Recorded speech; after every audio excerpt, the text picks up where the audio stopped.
guys and girls, you know how you can tell it's cold here now? I'm in a sweatshirt.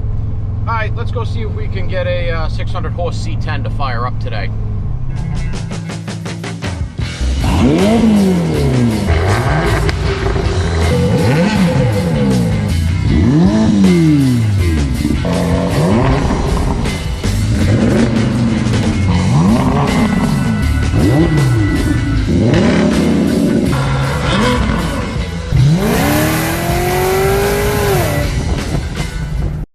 Alright, so they had to get the truck body-wise, interior-wise, most of the way together to do pictures, even though it's not yet running. So, pictures looked awesome. I don't know if I put them up. Actually, I did a couple videos, a couple shorts. So you guys saw that. This will be my first time seeing it in person. Oh, thing looks badass. Alright. There we go. And the Chevelle's back from Ferrari. They took it back here yesterday. Look at this thing. This truck is just nasty. Absolutely nasty. The zebra wood bed is still, the wood's still getting refinished. Today, I'm going to start plumbing this fuel, or not start, start and finish plumbing the fuel system. Get all this wiring taken care of. I have to pull out, look at the seats. Ooh, yeah. I got to pull this passenger seat back out so I can put in the power distribution little setup that I have that's in my truck under here. And we'll wire in, I'm going to see if I have time to wire in the speaker box that's behind here. Let's tilt the seat forward. Yeah, the thing's badass. But power distribution block, I'm gonna get my main power and stuff set up. My goal for today, oh, hold on, let me open the hood too, because the inner fenders and stuff are in here. Beautiful Porter-built hinges, love these things. But yeah, oh, so they took off, we have a matching bead rolled panel that goes here. It was on there for pictures. They took it off now. So steam port I got to put in, my fuel line. I don't know if today or not I'm going to pull the lid off. I have to put a pressure port in there for the Vaporworks system and run that to their map sensor. And then straighten out my wiring inside, get my powers and grounds hooked up. My goal today is to get it so I can install my push button start and use the push button start to crank the vehicle over. We might not run today, but I want to be able to crank the vehicle over. Also got to put in my oil dipstick, which we have not put in yet because I have forgotten it at least 2 weeks in a row now at Ferrari after I cleaned it up and painted it. But let me take all my tools and crap out of the truck, then we'll get started on this. Alright, I'm all set up. Still not feeling it after saying goodbye to the dog last Friday, but we're going to go for the low-hanging fruit first and do the easy stuff and get myself back into it. So, if you remember all those videos ago, was it 2, 3? I didn't know where the connector was for this map sensor on the snow. Totally forgot. On the LSA, it's part of the injector jumper harness, which plugged into their harness. Remember, you also, the PSI did not run straight to the injectors.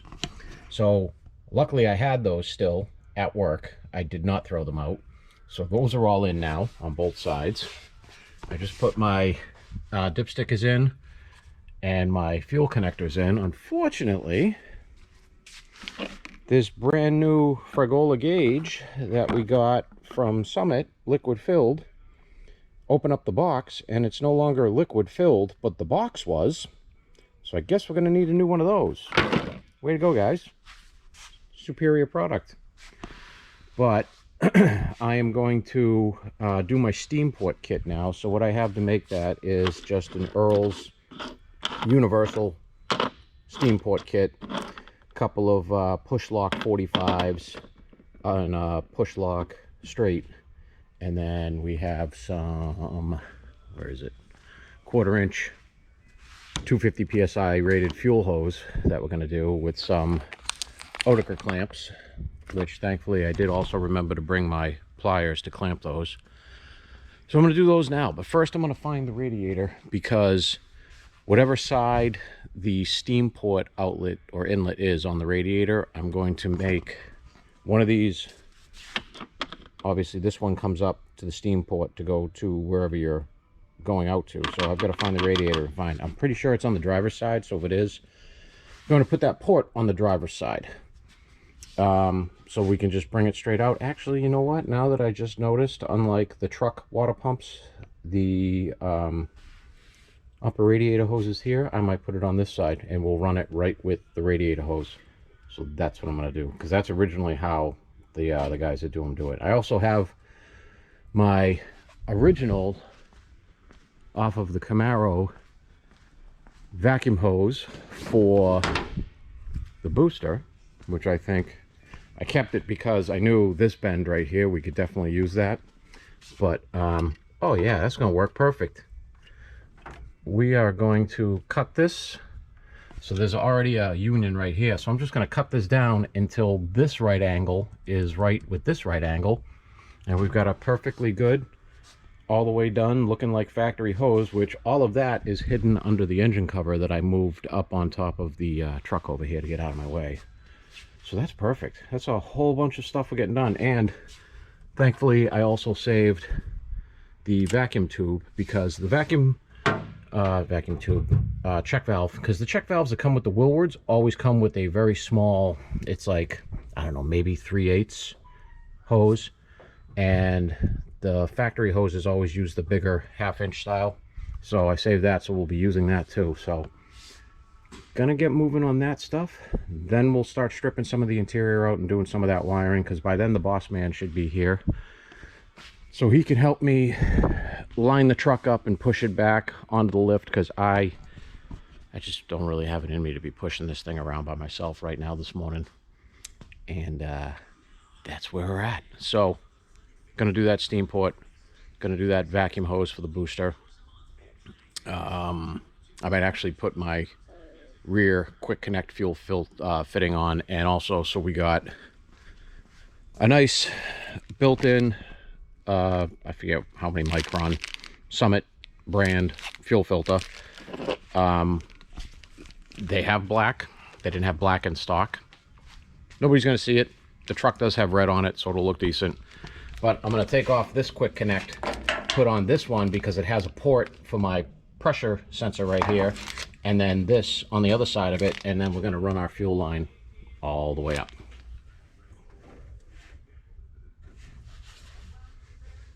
Note to self, next time do the steam port kit before you put the blower on, before the engine's all the way assembled, before the engine's in the truck.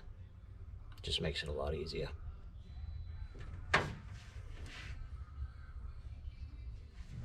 Okay, steam port is done. See if you can see on this side. It's down in there, sure, okay. Brake booster line is all hooked up and made. The factory line worked perfectly. So now we're going to push this thing forward, and I'm going to remove the seat and we'll start on some wiring.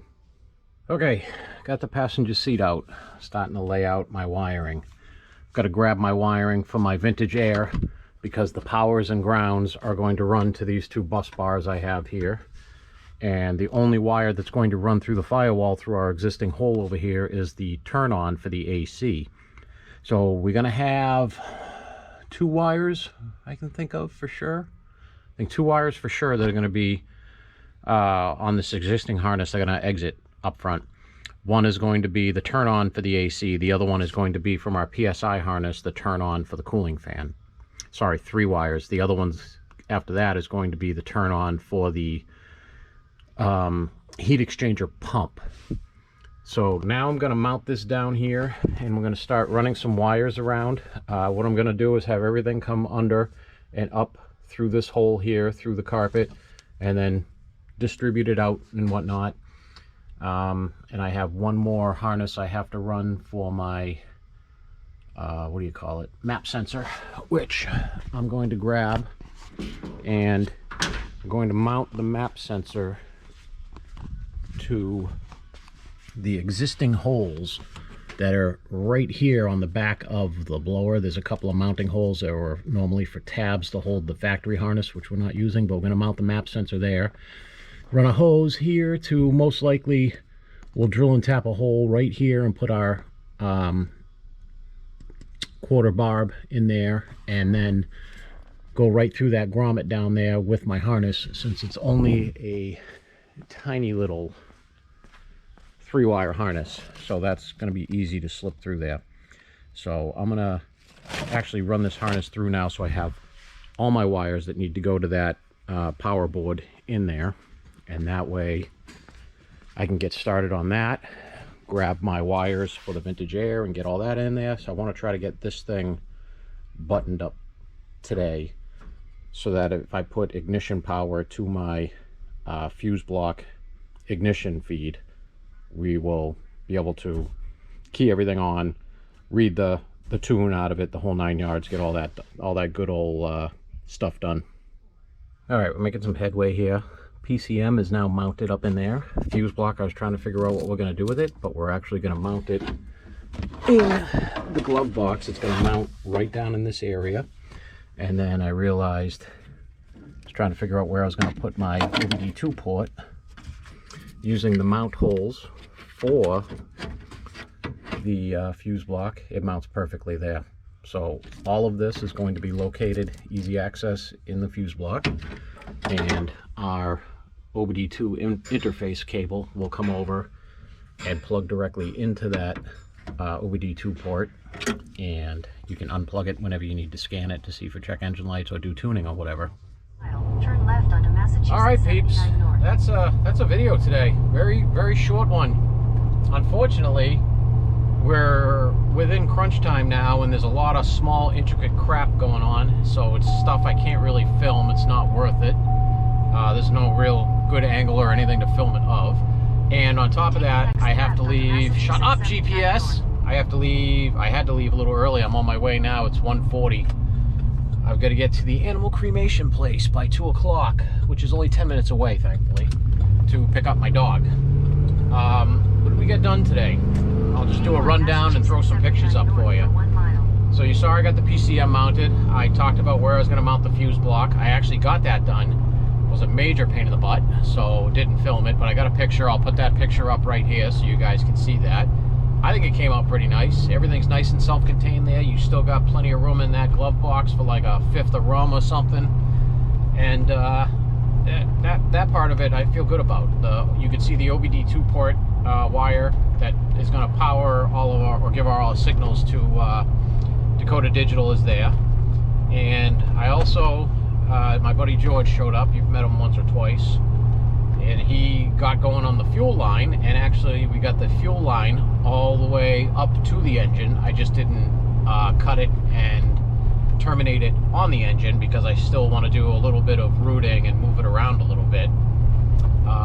Joe, the owner, and Sean are actually staining and installing the zebra wood bed right now, and that's coming out pretty nice. So he might have pictures of that later. If he does have them up, I'll put those in here too, but as of right now they're still midway through doing that.